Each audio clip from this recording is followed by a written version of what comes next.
Good evening students, I am Rashid Rokaiya and welcome to Vidyarthi Spot. In my previous video, I have discussed and I have given introduction to research. So I have told what research is. Research is a systematic inquiry for the generation of new knowledge or a systematic inquiry to find out the answer of a particular problem. Here we will discuss about the types of research. There are various types of research based on its nature, methodology and many more. Example fundamental research का देखें तो understanding how memory works in the human brain में memory किस तरीके से काम करता है। अगर इस चीज़ को हमें समझना है तो ये हमारा फंडामेंटल या बेसिक रिसर्च की कैटेगरी में आएगा। इसमें हमारा फोकस कोई प्रैक्टिकल एप्लीकेबिलिटी या इंस्टेंट कोई रियल वर्ल्ड इशू का तुरंत हमें प्रॉब्लम का सॉल्यूशन नहीं जानना है और तुरंत प्रैक्टिकलिटी इसका या एप्लीकेबिलिटी नहीं है। अप्लाइड रिसर्च का एम होता है कि प्रैक्टिकल प्रॉब्लम्स को सॉल्व करना और उसका सॉल्यूशन निकालना ताकि वो रियल वर्ल्ड इशू के प्रॉब्लम को सॉल्व किया जा सके, रियल वर्ल्ड इशू को सॉल्व किया जा सके।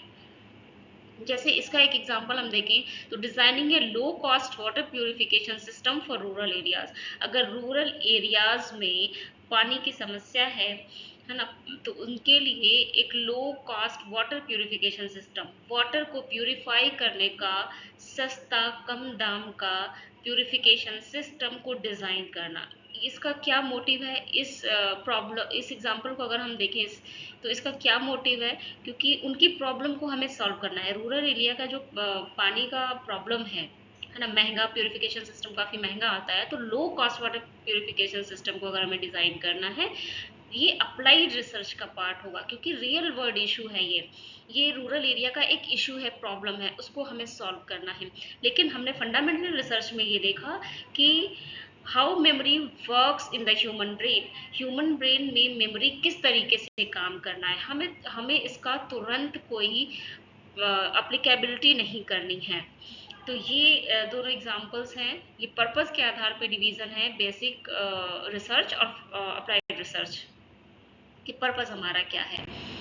और मेथडोलॉजी के आधार पर देखें तो हमारे 3 तरीके के रिसर्च है, qualitative research, quantitative research and mix method research. Qualitative research क्या है? It focuses on in depth understanding, किसी एक्सपीरियंस को, किसी पर्सपेक्टिव को या किसी प्रॉब्लम के सलूशन जहाँ हमें जानना है वहाँ पे इन डेप्थ अंडरस्टैंडिंग, बहुत एक्सप्लोरेशन है, तह तक जाकर हमें अंडरस्टैंड उसको समझना है, उस प्रॉब्लम को समझना है, या किसी की रियल लाइफ एक्सपीरियंस को हमें डेप्थ में जाकर समझना है, किसी पर्सपेक्टिव को खूब तह तक जाकर समझना है। इसमें हमारा यूज़ होता है इंटरव्यू या फोकस ग्रुप का हम यूज़ करते हैं फॉर डेटा कलेक्शन।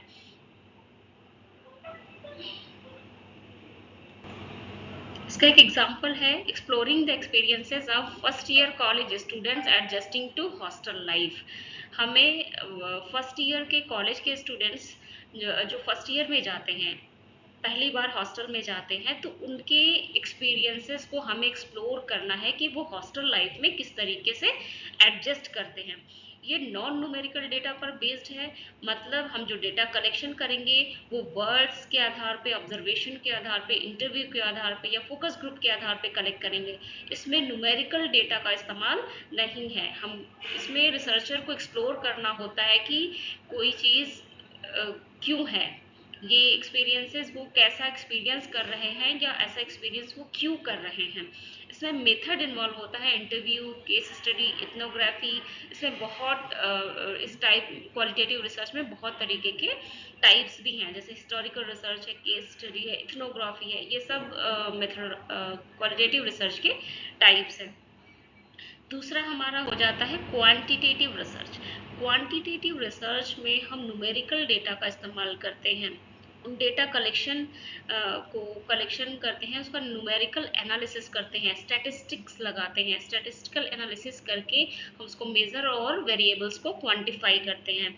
इसमें हमारा जैसे इसका एग्जांपल है study on the impact of daily study hours on academic performance of class 10th students. अगर क्लास 10th के स्टूडेंट्स के डेली स्टडी आवर्स का, कितने घंटे वो डेली पढ़ते हैं, इसका इम्पैक्ट उनके एकेडमिक परफॉर्मेंस पे देखना है, तो हमें data collection, numerical data collection करना पड़ेगा, उसकी एनालिसिस करनी पड़ेगी। इसमें हमें जानना है what, how many and how much, कैसा, क्या है, किस तरीके का, मतलब कितना घंटे वो स्पेंड कर रहे हैं और कैसा उनका परफॉर्मेंस है, एकेडमिक परफॉर्मेंस किस तरीके कैसा है।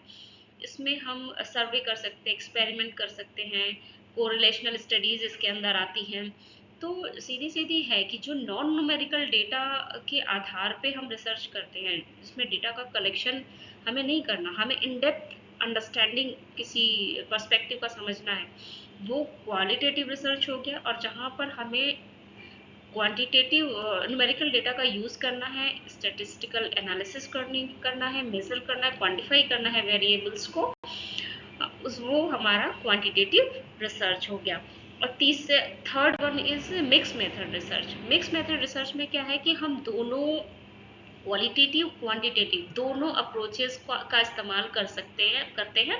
Comprehensive understanding of the research problem, research की जो समस्या है, जो प्रॉब्लम का सलूशन हमें पाना है, उसकी बहुत कॉम्प्रिहेंसिव, बहुत विस्तार के तरीके से हमें जानकारी निकालनी है, इन डेप्थ एनालिसिस उसकी करनी है। तो हम क्या करते हैं कि हम एक बार क्वांटिटेटिव एनालिसिस भी कर सकते हैं, क्वालिटेटिव डेटा कलेक्शन करके एनालिसिस भी करते हैं, वन बाय वन हम दोनों कर सकते हैं।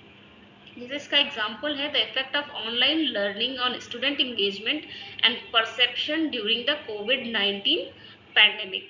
ऑनलाइन लर्निंग का जो इम्पैक्ट है, वो स्टूडेंट के इंगेजमेंट और उनके परसेप्शन पे, क्या वो परसीव कर रहे हैं, या वो किस तरीके से इंगेज्ड हैं ऑनलाइन लर्निंग में, या उनका परसेप्शन क्या है ऑनलाइन लर्निंग के टूवर्ड्स। ये दो चीज़ें हमें मालूम करनी है। तो हमें इसमें इवेल्युएशन मेजरेबल आउटकम के आधार पे भी करना है, और पर्सनल एक्सपीरियंसेस, जो परसेप्शन है वो हमारा पर्सनल एक्सपीरियंसेस के आधार पे हो जाएगा, स्टूडेंट का कितना एंगेजमेंट है मेजरेबल आउटकम्स के आधार पे हो जाएगा।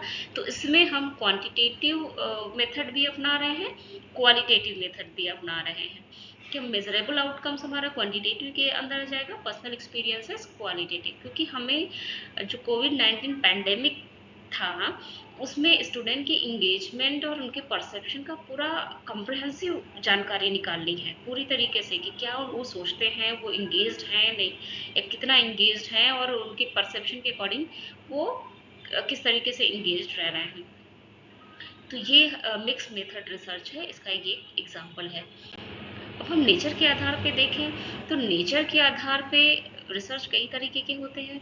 एक है डिस्क्रिप्टिव रिसर्च, जिसमें हम किसी फेनामेना को डिस्क्राइब करते हैं, जो भी फेनामेना ऑकर हो रही है, कोई प्रोसेस हो रही है ना, तो उसको हम प्रॉपरली डिस्क्राइब करते हैं, उसकी कैरेक्टरिस्टिक को डिस्क्राइब करते हैं, इसको कहते हैं डिस्क्रिप्टिव रिसर्च। इसका एग्जांपल है सर्वे। अगर हम टीचिंग स्टाइल्स का मालूम करना है, किसी कॉलेज में हर टीचर का क्या क्या टीचिंग स्टाइल है, तो हम सर्वे कर सकते हैं, है ना। दूसरा है एनालिटिकल रिसर्च। एनालिटिकल रिसर्च में क्या है कि इसमें हम फैक्ट्स और इंफॉर्मेशन जो पहले से अवेलेबल है, उसकी एनालिसिस करते हैं और उसको इवेलुएट करते हैं। जैसे इसका एग्जांपल हो गया historical analysis of educational policies. जितनी भी एजुकेशनल पॉलिसीज आई हैं, उनकी पुराने पुराने जो पॉलिसीज है, उनसे लेकर अब तक की वन बाय वन हम हिस्टोरिकल एनालिसिस कर सकते हैं, एक एक करके एजुकेशनल पॉलिसीज की एनालिसिस कर सकते हैं। तो वो हमारी डिस्क्रिप्टिव रिसर्च का एनालिटिकल रिसर्च का पार्ट हो जाता है। डिस्क्रिप्टिव रिसर्च में तो हम किसी फेनोमेना को डिस्क्राइब करते हैं, एनालिसिस करते हैं किसी इंफॉर्मेशन जो कि ऑलरेडी अवेलेबल है, उसको एनालाइज करके उसका इवेलुएशन करते हैं। जैसे हम सारी पॉलिसीज़ को एनालाइज करके इवेलुएट कर सकते हैं कि पहले की पॉलिसी से आपकी पॉलिसीज़ में क्या क्या डिफरेंसेस हैं, पहले क्या था और अभी क्या फ़र्क है, या पहले कितना इम्प्लीमेंट किया जा सकता था, अभी कितना इम्प्लीमेंट किया जा सकता है। या हम देख सकते हैं एजुकेशनल पॉलिसीज़ में बहुत सारे एस्पेक्ट हैं, प्राइमरी एजुकेशन से लेके हायर एजुकेशन तक ग्रॉस एनरोलमेंट रेशियो को देख सकते हैं, पहले क्या था अभी कितना कितना है। बहुत सारी चीज़ें ऐसी हैं जिसको हम एनालिसिस कर सकते हैं, या तो एक एस्पेक्ट को लेकर कर सकते हैं, पूरी डॉक्यूमेंट की एनालिसिस करना तो आसान बात नहीं है कि पूरे डॉक्यूमेंट की एनालिसिस की जा सके उसके एक एस्पेक्ट को लेके। मान लीजिए कि हम हायर एजुकेशन लेते हैं तो हम पुराने की 1968 में नेशनल पॉलिसी ऑन एजुकेशन 1986 का और फिर अभी 2020 का, हम तीनों का हायर एजुकेशन का लेके एनालिसिस करके इवेलुएट कर सकते हैं, कंपैरिजन कर सकते हैं। एक्सप्लोरेटरी रिसर्च का मतलब है कि investigates a problem that is not clearly defined. वैसी प्रॉब्लम्स को हम इन्वेस्टिगेट करते हैं कि जो बहुत क्लियरली डिफाइंड नहीं है, हमें उसकी इन डेप्थ और नॉलेज निकालनी है, उसके बारे में और जानकारी हासिल करनी है। तो ये होता है एक्सप्लोरेटरी रिसर्च। एक्सप्लोरेशन का मतलब होता है इन डेप्थ अंडरस्टैंडिंग, उसको और तह तक जाकर उसकी जानकारी निकालनी है। जो भी प्रॉब्लम है वो बहुत क्लियरली डिफाइन नहीं है।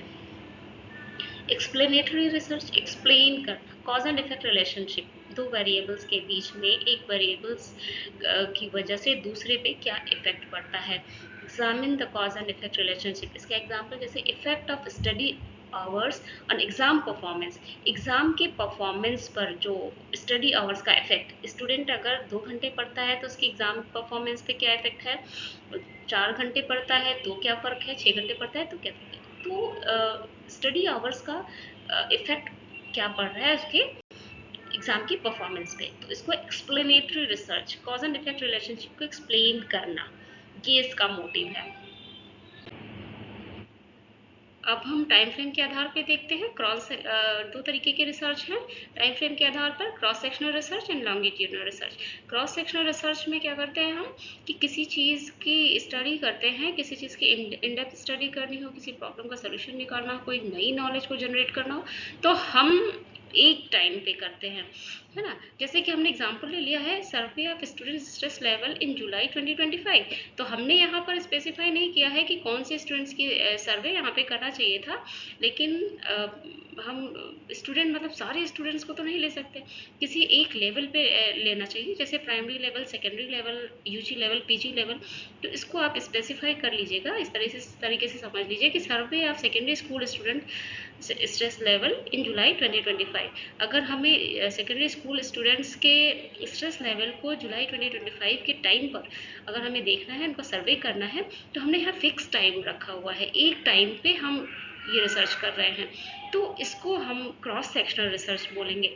लेकिन लॉन्गिट्यूडनल रिसर्च में क्या चीज़ है कि लंबा समय लगता है इस रिसर्च को करने के लिए, किसी चीज़ की इन डेप्थ स्टडी करनी है, लॉन्ग पीरियड ऑफ टाइम। जैसे हमने ट्रैक करना है academic growth from class 1 to class 12, students की एकेडमिक ग्रोथ या किसी एक स्टूडेंट की ही मान लीजिए एकेडमिक ग्रोथ अगर हमें देखनी है 1 से क्लास 12 तक कि किस तरीके से उसकी एकेडमिक ग्रोथ रही है, तो हम 12 साल का टाइम लग रहा है।